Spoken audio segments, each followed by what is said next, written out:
Sindicato Mexicano de Electricistas informa.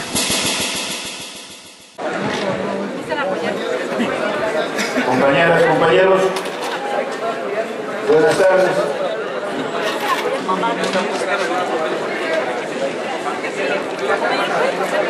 Como se habrá notado, tenemos distintos casos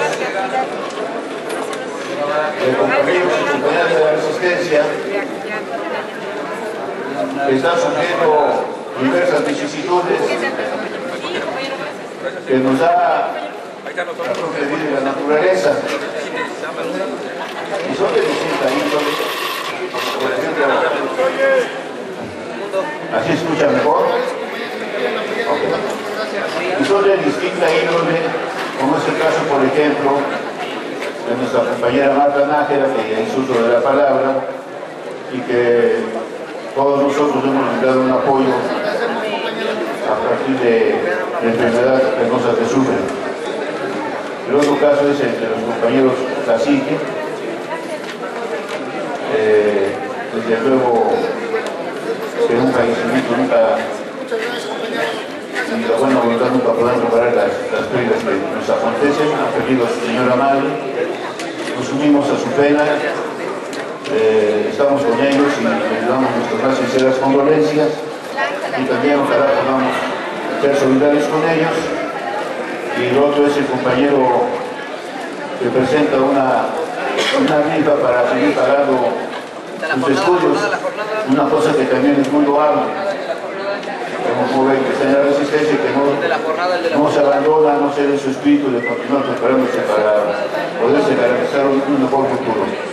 Entonces, así, en nuestras manos tenemos la voluntad de poder ayudar, ojalá así pueda ser, y no solamente en lo económico, sino en lo anímico y en lo emotivo, podamos ayudar para que se atenúen un tanto estas condiciones de vida que la propia vida nos prepara. Ahora bien, tenemos que seguir insistiendo, porque es una cosa de vital importancia para garantizar nuestros trabajos catorcenales y lo que tenga las repercusiones en la aplicación de nuestros derechos. Y cito entonces que ya el próximo 6 de octubre inicia el evento de supervivencia para los jubilados afiliados al Sindicato Mexicano de Electricistas, de todos aquellos que nos jubilamos antes del conflicto o en el transcurso del conflicto, pero resultando en contacto colectivo del trabajo. Y termina esta supervivencia el 31 de octubre. Hay dos sedes para poder pasar la supervivencia. Una está emplazada en Calzada de Tlalpan 1224, esquina Bretaña, Colonia Zacahuisco, en la delegación Tlalpan, de 9 a 15 horas. Y la otra sede está el doctor Galicia y el doctor Andrade, antigua sucursal de doctores, en la colonia de los doctores, de delegación Cuauhtémoc, para que también podamos pasar ahí la supervivencia de 9 a 3 de la tarde. Y ya está circulando en las hermanas divisiones el programa de supervivencia, está pegado también aquí en el registro sindical, que va a ocurrir en estas hermanas divisiones, que hoy hemos logrado que se haga paralelamente a la supervivencia del Distrito Federal, se haga la supervivencia de las hermanas divisiones, para que no se arriesguen, no tomen más riesgo nuestros compañeros de divisiones, no se desesperen, y que casi paralelamente van a poder pasar su supervivencia en su propia división o en la sección que corresponda. Cito rápidamente: para Toluca están señalados de 9 a 3 de la tarde, todo va a ser de 9 a 3 de la tarde en las divisiones también. Toluca del 15 al 17 de octubre, Pachuca del 14 al 15 de octubre, Guandón 17 de octubre, Lechería del 21 al 24 de octubre, Cuernavaca del 22 al 24 de octubre, Necaxa del 28 al 31 de octubre y Tulancingo del 29 al 30 de octubre. Dichas así, esa cuestión de la supervivencia, reitero lo que ya bien dijo nuestro compañero Gustavo Ángel Báez respecto de una agresión que sufrimos en nuestros derechos adquiridos al no recibir, como señala la cláusula 106, el préstamo para compra de útiles escolares en la segunda semana de agosto. Hicimos el reclamo correspondiente a través de la Secretaría General, la Secretaría de Trabajo y un servidor como posibilidad de jubilados, y hoy mismo en esta 14ª ya se está pagando el préstamo para la compra de útiles. Y entramos entonces a algo que nos llama la atención a todos, porque también es parte de que garanticemos, de que nos garantice el gobierno la continuidad en el pago de nuestras cuotas de jubilación.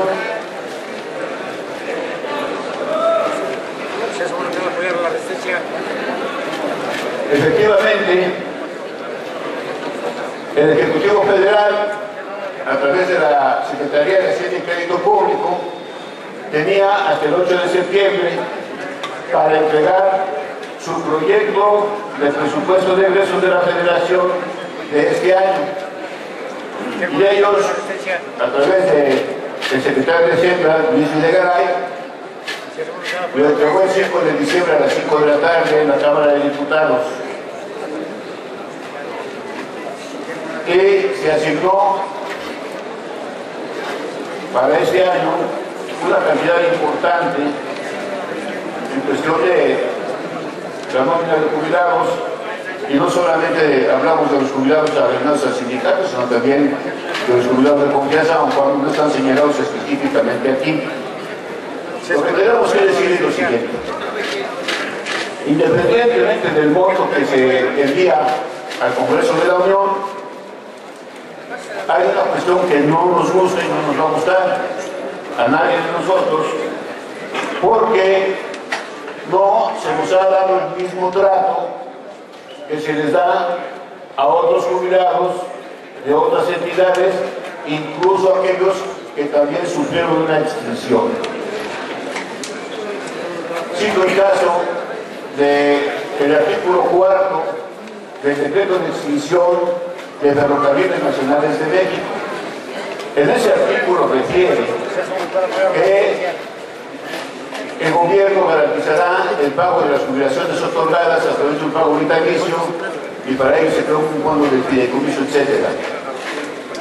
Y en el presupuesto de egresos de la Federación de este año se presenta ese rubro diciendo que son tal cantidad para el pago de las pensiones de los jubilados de Ferrocarriles Nacionales de México.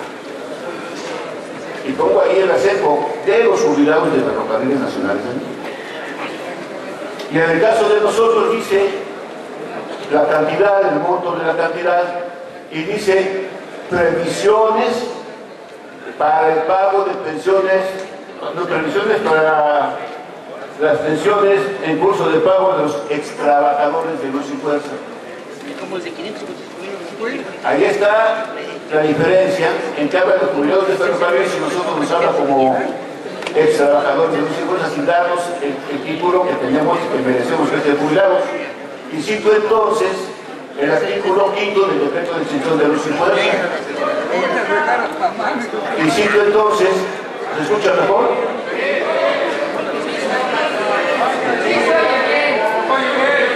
Y cito entonces el artículo 5 del decreto de extinción de Luz y Fuerza, que dice: el gobierno garantizará el pago de las jubilaciones otorgadas a los jubilados de Luz y Fuerza, y para ello la Secretaría de Hacienda y la Secretaría de Energía son las encargadas de proporcionar al SAE como organismo liquidador los recursos para el cumplimiento de los compromisos con cargo al presupuesto de egresos de la Federación, lo cual quiere decir, compañeras y compañeros, que somos jubilados y estos tipos de gobierno no nos dan ese título. Por lo tanto, estamos diciendo que la dirección del sindicato en este periodo de sesión extraordinaria del Congreso de la Unión, particularmente en la Cámara de Diputados, habrá de presentar un documento ante la mesa directiva que preside Silvano Aureoles Conejo, ante la Junta de Coordinación Política, ante la Comisión de Presupuestos de Egresos de la Federación, de la Cámara de Diputados,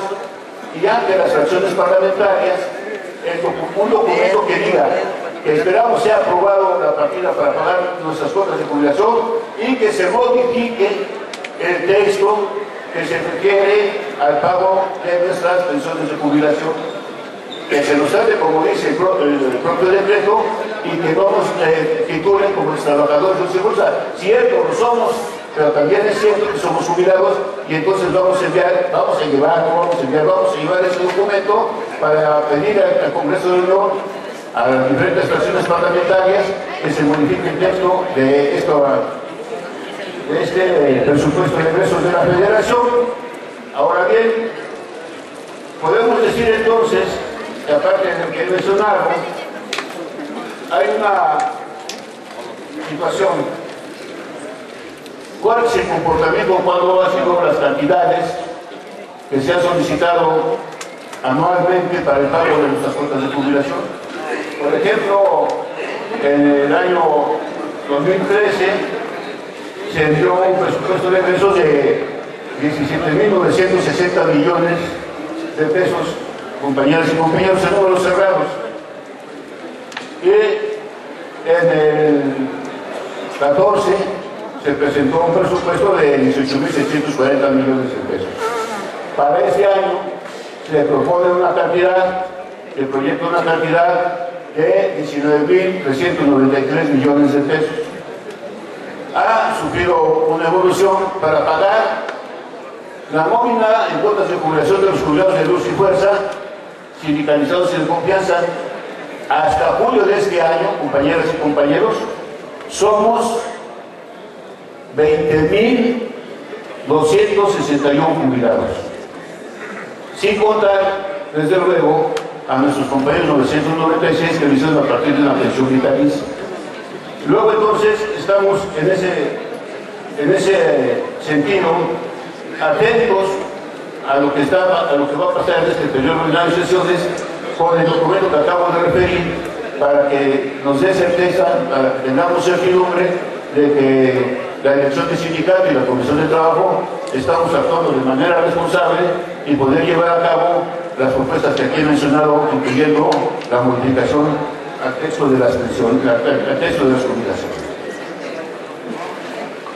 Desde luego que también es muy importante señalar lo que decía el compañero Báez respecto de que tenemos que hacer reconocimiento del Congreso mismo de todas las prestaciones que tenemos en impacto de nuestros derechos adquiridos y que son debidamente aprobadas, debidamente acordadas y aceptadas por el propio SAE.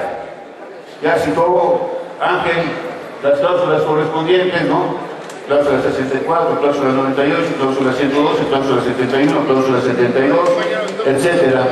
Porque para ellos, y ya lo vimos en la cuota de jubilación anterior del mes de abril, ya lo vimos con el préstamo de útiles, se hacen los oxisos, se hacen como que se equivocan, pero todo con una tendencia, con una tendencia a no respetar los derechos adquiridos de los jubilados de luz y fuerza debidos al Sindicato Mexicano de Electricistas. Ahora bien,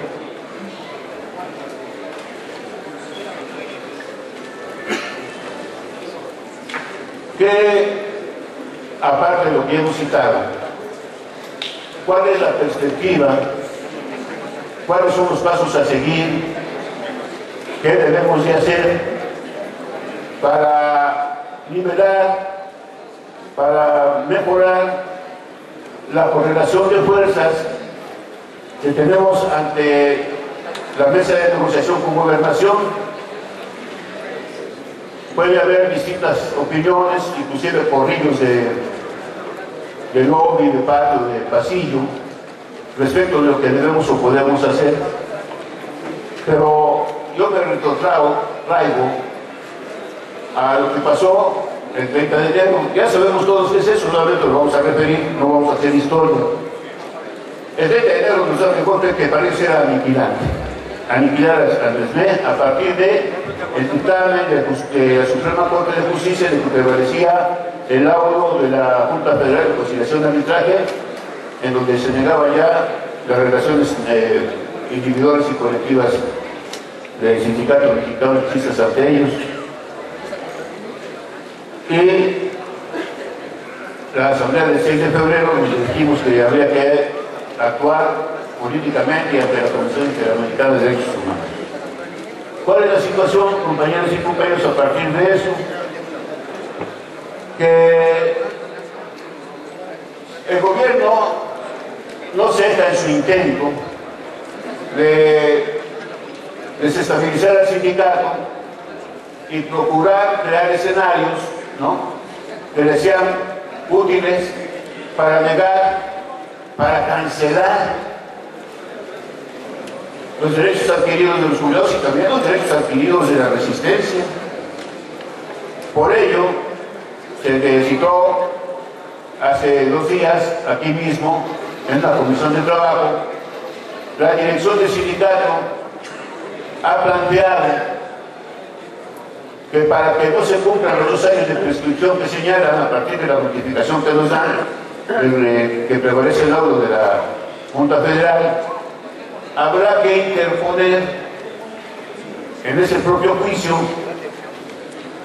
un recurso de liquidación, compañeras y compañeros. Y cuando se oye liquidación, incidente de liquidación, los compañeros en la resistencia mal orientados o mal encausados piensan o creen que ya estamos diciendo que nos liquiden. No, no es así. No es así. La prioridad más alta que tiene el Sindicato Mexicano de Electricistas, la dirección sindical y todos, la prioridad más alta es la recuperación del empleo para 15.603 heroicos compañeros que han soportado durante 5 años las ignominias de una cancelación de su trabajo. Esa es la prioridad más alta y no hay otra, compañeras y compañeros. Pero tenemos que acompañar estas acciones que se están proponiendo también en el ámbito jurídico. Y entonces, en la Comisión de Trabajo, que se celebró el lunes, se acordó interponer ese incidente de liquidación para que nos den cuenta perfecta, para que sepan más bien cuánto nos deben tanto a los compañeros en la resistencia como a los jubilados, porque está ahora bien identificado que las liquidaciones que se dieron a quienes fueron en avaricia por necesidad de liquidarse, no fueron liquidados conforme al contrato colectivo de trabajo, prácticamente fueron indemnizados conforme a la ley, 20 días por año y 3 meses y tal cual. Ya y un bono de gracia, no un bono de que soy muy buena gente como gobierno. Por eso es necesario presentar el incidente de liquidación, porque si en algún momento pensaron o pensasen que vamos a liquidarnos, debemos de poner cuánto es el valor que tenemos, no para liquidarnos, sino para decirles, nos tienes que pagar tanto, y se aprecia, como ya se citó aquí, que aproximadamente nos deben 350.000 millones de pesos. Que prácticamente también se sabe, es el valor que tienen los activos de luz y fuerza, aunque de manera mañosa y tramposa como acostumbran, han hecho una valoración en un estudio actuarial según ellos, de que solamente la infraestructura de luz y fuerza, sus bienes muebles y inmuebles, valen solamente 120.000 pesos. Empiezan las trampas, ya son trampas que quieren enfocar, porque quieren salvar, quieren cancelarnos para no entregarnos los montos de ese dinero. Pero lleva como objeto renovar la estrategia jurídica que hemos venido señalando a partir inclusive de la demanda de los fondos de la cláusula 64, de la cláusula 98 y cláusula 112, y que entonces debemos empezar a través de la aprobación de la Comisión de Trabajo, que se tiene que interponer estudios actuariales en ese incidente de liquidación para presentarlo como, primero, como la idea de interrumpir la prescripción de los 2 años, ¿no? Y segundo, una herramienta que nos sirva para establecer en la Secretaría de Gobernación la negociación que estamos haciendo para que se reinserten nuestros compañeros al trabajo, a partir de lo que hemos presentado aquí, lo que hemos escuchado aquí, que es lo de Metaxa, lo de Lerma, lo de Alameda, las otras subestaciones, lo de Lechería y desde luego las 16 plantas de generación, subestaciones de generación distribuida. Así entonces las cosas, compañeras y compañeros, tendremos que presentar a través de un formato que ya consta en la Secretaría de Trabajo, donde está el de la Bobadilla, para que los representantes y nosotros, los jubilados, podamos pasar a llenar esos formatos de manera puntual, con toda la actualización de datos de la resistencia en su salario y su composición del salario, como señala la cláusula 39, y desde luego nuestra composición de la cuota sindical, presentar esos estudios actuariales para que se haga la valoración de cuánto asciende lo que nos debe el gobierno mismo. En todo caso, compañeras y compañeros, aquí lo que tenemos que hacer es que, dicho por el secretario general, tiene en sus manos un laudo de un compañero que se liquidó. Él reclama, después de haberse liquidado, entre comillas, que su liquidación fue mal pagada, porque no fue pagada con las repercusiones de un salario integrado. Y le demanda a la Junta que debe de pagarse conforme al contrato colectivo de trabajo. Y la Junta responde: sí, tienes razón, no se te liquidó conforme al contrato, porque el motivo de la extinción fue por causas de fuerza mayor y caso fortuito. Y como en el contrato colectivo no existen esas causas, en el caso de fuerza mayor o caso fortuito, se te liquidó conforme a la ley. Entonces reclama, hay justeza en lo que se reclama, pero en el recurso legal le hacen notar a ese trabajador que no le favorece porque no hubo extinción más que por caso fortuito y causa de fuerza mayor. Por tal motivo le niegan eso, y entonces nosotros en el incidente de liquidación estamos interponiéndolo con todas las repercusiones que deba tener los salarios actualizados de los trabajadores como salario integrado, compañeras y compañeros. Y esto viene a colación porque el propio gobierno nos brinda la oportunidad jurídica y política de no permitir, porque estamos en un litigio, de que los bienes de luz y fuerza sean enajenados a favor del SENACE como integrados al patrimonio del propio SENACE. Eso lo cita de manera muy puntual el artículo 108 del propio SENACE, de su patrimonio integrado, y lo cita también muy puntual el artículo 5º transitorio de la ley de la industria eléctrica. ¿Cómo poder permitir que se enajenen esos bienes si estamos en un litigio? Dice la ley que cuando hay un litigio de trabajadores con el patrón, se puede demandar inclusive el embargo precautorio para garantizar plenamente que los intereses de los trabajadores, sus derechos, están conservados en ese embargo precautorio.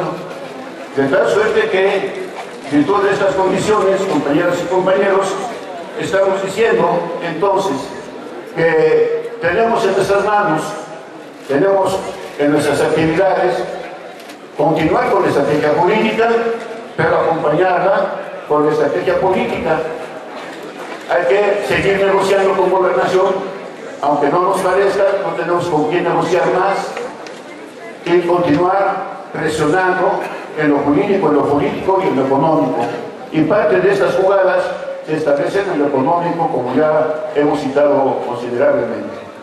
Luego, no podemos olvidar que nuestro sindicato, a través de sus casi 100 años de historia, ha sido un referente sindical reconocido en el ámbito nacional e inclusive en el internacional. Y que el sindicato, en esa brillante historia, ha sabido defender las causas justas de los trabajadores, inclusive del pueblo.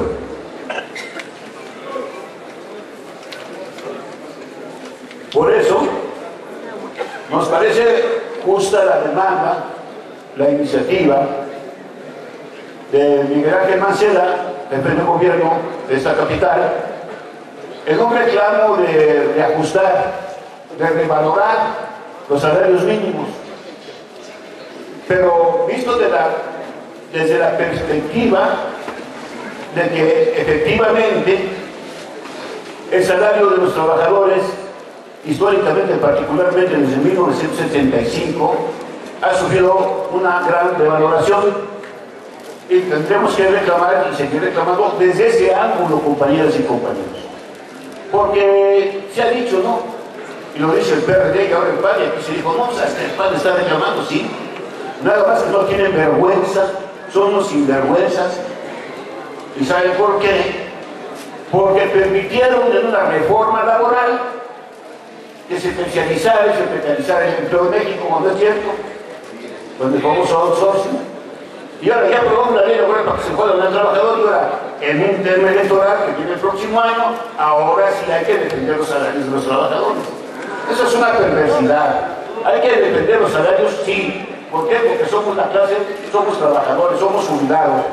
Hay que hacer que las organizaciones, conjuntamente con nosotros y otras más, defendamos la elevación de los salarios mínimos y consecuentemente los salarios contractuales, pero como una causa popular, una causa genuina, que no chantajee la voluntad del obrero, que no chantajee la voluntad del trabajador. Eso debemos hacer porque, quiero citar así brevemente, que tenemos que conjugar nuestras fuerzas con todas las alianzas que podamos hacer. Y tenemos que reclamar lo que no se nos ha dado, como decía bien nuestro compañero Ángel. Desde el 20 de marzo de hace 2 años, en un temblor, se deterioró ostensiblemente la clínica 26. Y es tiempo de que no se nos rehabilita. Y pasan minutas y acuerdos, y el pinche director, perdón por la palabra, del IMSS se hace güey. Pues hay que ir a reclamar. Y para que mañana mismo tendremos que asistir a reforma en Tokio, que es la sede central del IMSS, para de una vez ponerle el cascabel al gato a este celebérrimo director del IMSS para que cumpla los compromisos pactados. Y que cumpla con la atención médica, porque va de la mano, la clínica 26, falta de médicos, falta de enfermeras, falta de equipo, etcétera, etcétera, etcétera, y por supuesto un gran deterioro a la salud de los trabajadores y de sus familiares. Entonces hay que ir a partir de las 7 de la mañana, mañana mismo, hay que estar en Reforma y Tokio para hacer un plantón y tomar las 2 entradas principales, una que está enfrente, que es en Reforma, y la otra que está atrás, para poder tomar simbólicamente esa sede hasta que nos reciba, hasta que reciba la dirección del sindicato, el director, para que escuche nuestros planteamientos y nuestras exigencias, y de ahí no nos vamos a mover hasta tanto no veamos que haya resultados para rehabilitar la clínica 26. Porque ya están los rivales, hombre, ya los conocemos. Ahí anda un tipo, ya me canso de citarlo, pero tengo que decirlo, que está corroído de poder, corrompido e impune a través de robarse los recursos del sindicato, siendo expulsado el 11 de agosto de 1994, que es ya que tiene entrega de la toma de nota y que va a meter a 10.000 trabajadores y que no se qué más. Porque es cómplice del gobierno, es un títere del gobierno, es un cabrón que quiere apropiarse en todo caso de las propiedades que tenemos como patrimonio. No es un tipo de mente sana, es un tipo obtuso, podrido, y todavía se quiere agenciar el asunto de que es el secretario general de este sindicato. Pues claro que no, compañeras y compañeros, y entonces es necesario, sumamente necesario, es una exigencia, que mantengamos la unidad. a pesar de nuestras discrepancias, de nuestras confrontaciones, de nuestras asperezas, nuestra máxima exigencia es consolidar la unidad. Solamente tenemos un instrumento, el máximo, el que ha llevado al sindicato durante 100 años, en la discrepancia, en la incoincidencia, y se llama unidad. ¿Y saben por qué? Porque no ha habido un gobierno que resista, históricamente hablando, la unidad de los trabajadores. Cuando la unidad de los trabajadores se ha partido, el gobierno ha ganado y ha sabido enajenar e intervenir las propiedades de los distintos sindicatos a los trabajadores. Ha partido a los médicos, ha partido a los ferrocarrileros, a los transportistas de Ruta 100, a los mineros, a Mexicana y a Aviación, los ha partido, porque nos divide. Ya nos dividió hace 5 años, hoy es tiempo, los que estamos aquí, los que vinimos a votar, los que hacemos vida en el sindicato, mantengamos la unidad férrea. Esa unidad que nos va a poder hacer que rescatemos el trabajo para esos grandes y heroicos compañeros de resistencia. Y que nos va a hacer que prevalezcan el respeto a nuestros derechos adquiridos. Y que prevalezca hoy y por siempre el puño izquierdo, que es el emblema del sindicato, que significa la fuerza, el poder y la unidad. Por su atención, muchas gracias y que viva el sindicato mexicano. Viva el sindicato mexicano de electricidad. Muchas gracias, compañeros y compañeras. Mantente alerta a nuestra transmisión.